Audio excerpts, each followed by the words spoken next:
nagbigay ng date, and then last minute, the day before, sabi nyo, hindi kayo maka-attend. Lahat kayo. Parang boycott. Yan sinasabi ko, ano bang pinagmamalaki ng PCSO? Ano meron sa inyo? Anak kayo ng mga Diyos? PCSO, parang sa tingin nyo, you guys are very special. I don't know kung anong pinagmamalaki nyo, lalo ng boss nyo si Robles. We sent a letter to you last several weeks ago para sa hearing na ito. And you sent us a letter saying hindi kayo makaka-attend lahat. And nagpa-reschedule ang PCSO. Nung magpa-reschedule kayo, tinanggap namin yung rescheduling ninyo, and then only for us to receive a letter stating na hindi na naman kayo makakadalo.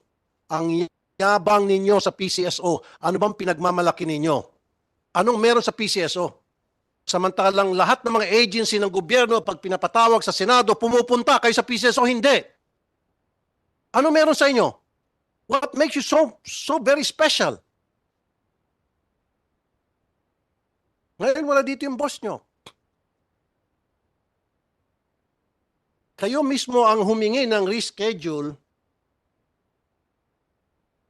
and then pagdating nung date na pinatos namin, yung date na binigay nyo, a week later, para sa hearing na ito, magpapadala kayo ng sulat last minute na hindi kayo maka-attend. Samantalang lahat ng agency ng gobyerno, pag may hearing, pinapatawag sa Senado, pumupunta.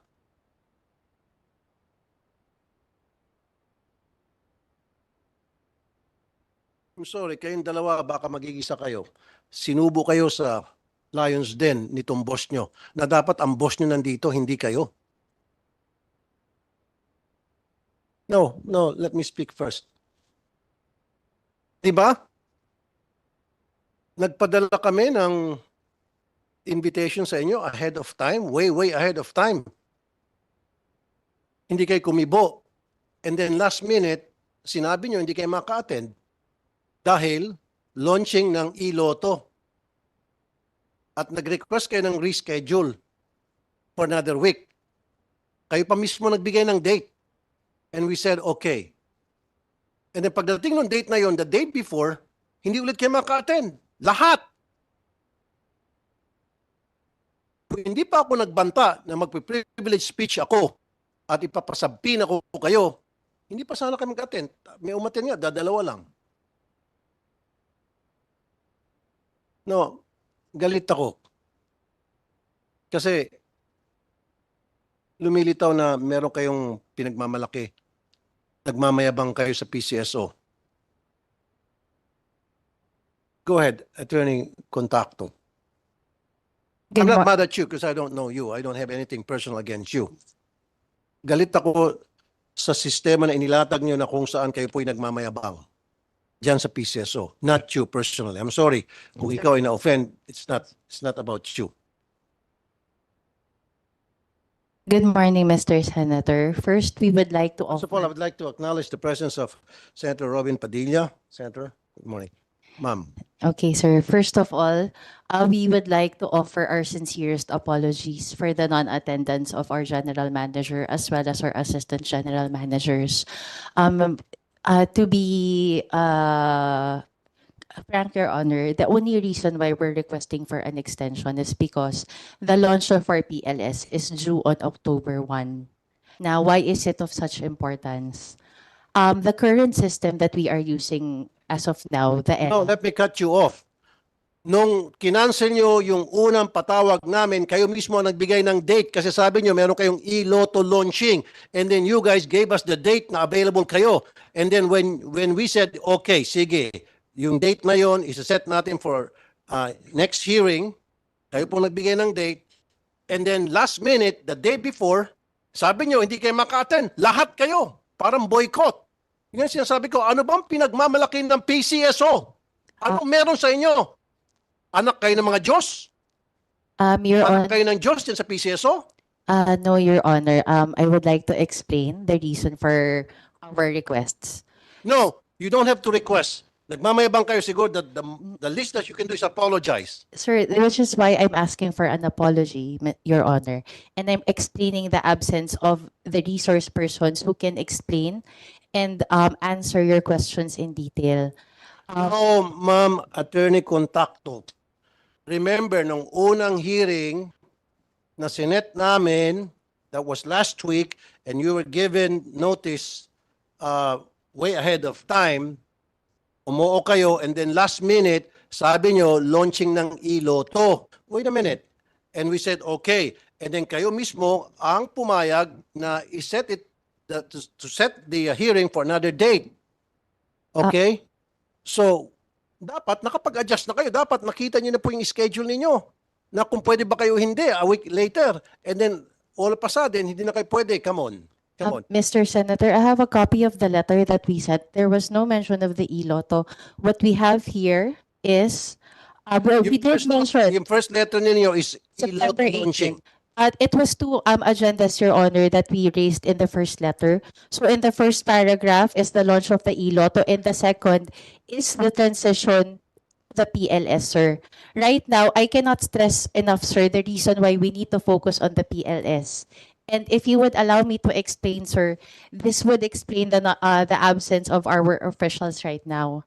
As I was saying, sir, our ELA, or the equipment lease agreement, which is the system that is currently being used by the PCSO, is set to expire on September 30. Okay. Ayokong ubusin yung oras natin, Attorney Contacto, dahil lang sa pagpapaliwanag ninyo. Let's proceed na lang. Okay, Basta sir. the fact remains na ang yayabang nyo dyan sa PCSO. This is the first time it happens dito sa Senado na twice in a row, last minute, magka-cancel, magbo-boycott ang isang agency para sa isang hearing, napaka-importanting hearing na patawag ng Senado. First time in history, for your information. Nagets nyo? We apologize, Your Honor. Thank you. Now, nung last hearing, sinabi ko, yung mga kabo nyo sa STL dapat mabigyan ng mga benefits. Nag-oo kayo, you send us a letter na on process, etc. Anong nangyari? May benefits na ba yung mga kabo kobrador ng STL o wala pa rin? Dapat meron silang SSS Pilal Pag-ibig. Because every single day, sinasabi nyo agent sila, sinasabi nyo part-time sila. No, every single day, umulan man, uminit, umiikot mga yan, para mo lekta ng taya. Hindi mabubuhay ang STL kung wala mga kobrador, kung wala yung mga kolektor, kung wala yung mga kabo. Kumikita ng milyon-milyon, bilyones kada taon ang mga STL operator na yan, and yet katiting lang na portion yan ilaan para sa benefits ng mga kabot, kobrador, hindi magawa-gawa. Why? Paki-explain. Good morning, Your Honor, Senators. Sir, before I begin, sir, I'd like to join my colleague here in apologizing for the non-presence of our officials. Sir, insofar as the Cobradors po and Cobradores po, ang nag-guide po kasi sa amin is yung aming STL Implementing Rules and Regulations, yung IRR po. Nakasulat po doon kasi, which was approved by the OP rin po.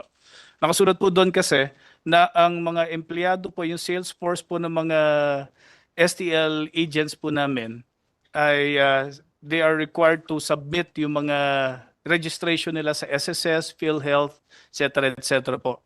So, and also, included in that, yung certificate of remittances po nila to show proof that they have been complying with the requirements of the law insofar as benefits are concerned under PhilHealth and SSS po.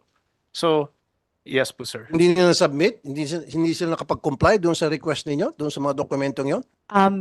They comply, Mr. Senator. It is actually a non-negotiable requirement when Okay. AACs apply for renewal. So much so that if the AACs who apply for renewal do not submit these submissions, they will not be renewed. Okay, So- teka muna. So, yung ito mga kabo at kobrador, ni-require nyo na mag-submit ng mga documents. No, sir, the AAC, sir. So it is the obligation of the AACs to submit What is to EAC? Authorized Agent Corporation, sir. So these Okay. are the corporations who operate the STL. So, Now, what did you require from authorized agent? Under our IRR, sir, Huwag ka na mag-acronym kasi hindi Okay, ako sir. sanay. Okay. under our rules, sir, authorized agent corporations are required to submit the proof of remittances to SSS, PhilHealth, and Pag-ibig. It is a non-negotiable requirement, sir, when authorized agent corporations apply for renewal. Under our rules as well, sir, an authorized agent corporation who does not submit these documents when they apply for renewal will not be allowed to be renewed. This is also, sir, moreover, sir, the registration with SSS, PhilHealth, and Pag-ibig is also a non-negotiable requirement when when a corporation rather applies as an STLAAC, authorized agent corporation. So if these are not present under our current rules, they will not be allowed to operate, sir. Kaya nga, i-require nyo nga itong authorized agent corporation. They are being required, sir. Kailan nyo i-require sila na i-submit those proper documentations, magko-comply sila nang sa gayon, magkakaroon ng SSS, PhilHealth, Pag-ibig, ang mga kobrador at kabo. And I want it to happen kasi nung last time nangako kayo sa akin na magkakaroon na and this was months and months ago. Bakit hanggang ngayon wala pa? In response, we actually thank you, sir, for raising that to us. We are very appreciative of the points that you raised, as in fact, the agency took steps to address your questions. Now, regarding po the benefits of the cabos and cobradores, the current for the current IRR, we have about 20 AACs who applied for renewal, and consistent with our rules, they were made to comply with the submission of the proof of remittances to SSS, PhilHealth, and Pag-ibig.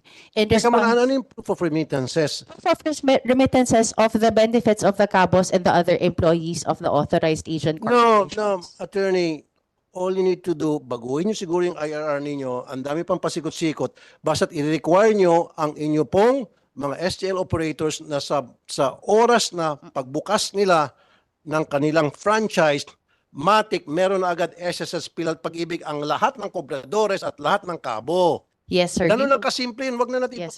gawing komplikado. Yes, sir, we will comply. So, when is this going to happen? We will try to do it as soon as possible, sir. Kailan as soon as possible? Give us a date. We'll confer with management, sir, because we are still in the process of revising our IRR, the rules and regulations of the STL. So we will raise this with management to include the suggestion that you offered, sir. So, when nga? Kasi nung last time nag-usap tayo, sabi nyo, ASAP. And this was months Okay, ago, sir. last year. We will give an update by next week, sir. So, by next week, you will give us an update Yes, sir. kung kailan may sa katuparan nito na magkakaroon ng benepisyo ang mga kabo at kobradores Yes, sir. ninyo. Pero I doubt it, or baka hindi na, kasi may balita ako na gawin nyo ng electronic, Lotto and then STL, wala ng kabo. We are not familiar with the news. That's why, mamayang 1 o'clock, nag-file ako ng resolution, ng bill, na hinaharangan ko yung pagiging electronic na ang Lotto at STL. Hindi ako papayag dahil maraming mawawalan trabaho. Libo-libong mawawalan trabaho. Wala kayong pakialam kasi ang pakialam nyo, magkano bang kikitain dyan sa electronic? Magkano kikitain dyan sa apps na babayaran ng 14%? Sa gross receipt, 14% ang kikitain ng apps application na gagamitin ninyo. For all we know, baka isa sa inyo dyan may-ari niyan eh. I don't know. Wala kayong, alam nyo, kayo dyan sa PCSO, ang nagpapasahod sa inyo, mga pobre, why? Ang tumataya sa loto, mga mahihirap. Wala namang mga taga Forbes Park na tumataya sa loto. Gets nyo? Lahat yan, mga mahihirap. Lahat ng tumatay sa STL, mahirap. Tumatay sa loto, mahirap. Nangangarap na kahit papaano makatsambak, manalo ng 1,000 o kung magkano man, may pandagdag sa kanilang mga pangailangan. Kaya kayo, ang gaganda ng mga damit nyo, ang nagpapasahod sa inyo, mga mahirap. And yet, itong mga mahirap, tatanggalan nyo ng hanap buhay. Itong mga kabo, ipipace out ninyo. Itong mga lotto outlet, ipipace out ninyo. Ilan ba ang lotto outlet? ma'am? We don't have the data right now, sir. Alam nyo ba, pag naging electronic na yung loto, yung tayaan, papipace out na yan, yung mga loto outlet. And we're talking about hundreds or even thousands, I think. At ilan ang mga empleyado niyan? Okay, let's proceed. Doon sa e-loto. Sino ba kasi may pakanan itong e-loto na to? Sige nga. Bakit gawin yung electronic itong loto? Mr. Senator, regarding the e-lotto, first we would like to clarify, and we've already stressed this before Congress when we were called also. Well, iba yung sa Congress, iba yung sa No, Senate. sir. But I'm just reiterating, what we have is only a test run. O, di ba, sir, attorney? O, ang galing-galing mo. Congratulations. Ngayon, at least, ikaw ang pinakamagaling na attorney so far dyan sa PCSO. Hindi nga, kasi it doesn't make sense na mag-outsource kayo ng application na you could have done it yourselves, hire ITs, experts, and then magbuo kayo ng application niyo, mas nakakatipid. Pabor sa taong bayan, imbis na ibinabayad niyo 14% doon sa outsource na application ninyo, yung matitipid niyo doon, edi panibagong ambulansya yun. Ilang mga may sakit, may mga cancer, chemotherapy ang matutulungan. Di ba? Marami mapapagamot. Kaysa naman payayamanin nyo lalo ito may-ari ng application. Sige, magkano po yung gross receipt? Hold on, sir. I'm trying to check po my files dito. Sige, sir. Wait lang 1 minute lang. Tingnan ko lang muna. Okay. Sino may calculator dyan? Nagka-calculator nga kayo? Okay. 21.55 billion in 2021. Wow. Kaya pa ba ito ng calculator? 14% ng 21. Sabihin natin 20 na lang. Magkano? Ito ang mapupunta doon sa may-ari ng application. Sana ma-B. Anak ng karagatan. Anak ng dagat. Wow! 3 billion, napakaswerte naman ito may-ari na application na ito. Sino bang may-ari na application na ito? 3 billion ang kikitain niya a year. Ilan ang mapapa-sponsor nyo ng kidney dialysis, chemotherapy, ambulansya, ang dami ang 3 billion mapapagamot. Ang dami makikinabang sa 3 billion na yan. A year. And forever ang contract na yan. Kaya sabi ko, kung bibili kayo, magtatayo kayo ng sarili yung apps, hindi siguro abutin ng 3 billion. Pinakamalaki na siguro 100 million. 100 million lang sabihin natin. 300 million lang kunyari lang. Oh, tipid pa rin kayo ng 700 million. One time. Kita mo? Kung anong pinanggagawa nyo dyan sa PCSO, para kayo naglalaro lang. Para kayo nagja-jackstone at jack and poy lang dyan sa PCSO. Pinaglaruan yung pera ng mga mahirap nating mananaya. You're playing with their money. 3 billion. Eh kung 21 billion, lagyan mo. Sa 21 billion, magkano ang kikitain itong application ito? Oh, 40. Almost 3 billion. O 3 billion na. Eh kung sa 22%, kasi 22% eh. Dati, hindi 22% talaga yon. It's 21 billion times 22%. Magkano sana kung hindi sana napigilan? 4.5 billion sa 22%. Ngayon, ginawa na ng 14% kaya 3 billion. Grabe po. Ganito na lang pong gawin nyo. Pero ako po hindi papayag, harangin ko to. Pero kung sakali, for whatever reason, nakalusot kayo, pero harangin po namin yung Senado, marami pong mga kumukontra. Sana po, nagtayo na lang kayo o bumili na lang kayo, mas makatipid pa. Diba? Yung every year na matitipid na bilyones, marami mapapagamot. Kidney dialysis, chemotherapy, ambulansya at kung ano pang may sakit. Pero hindi ako papayag. Kahit na ganon, hindi ako papayag kasi ayokong marami madidisplace ng mga lotto outlets at yung kanilang mga trabahador. At alam nyo yung karamihan sa mga trabahador nila, mga kamag-anak nila. Di ba?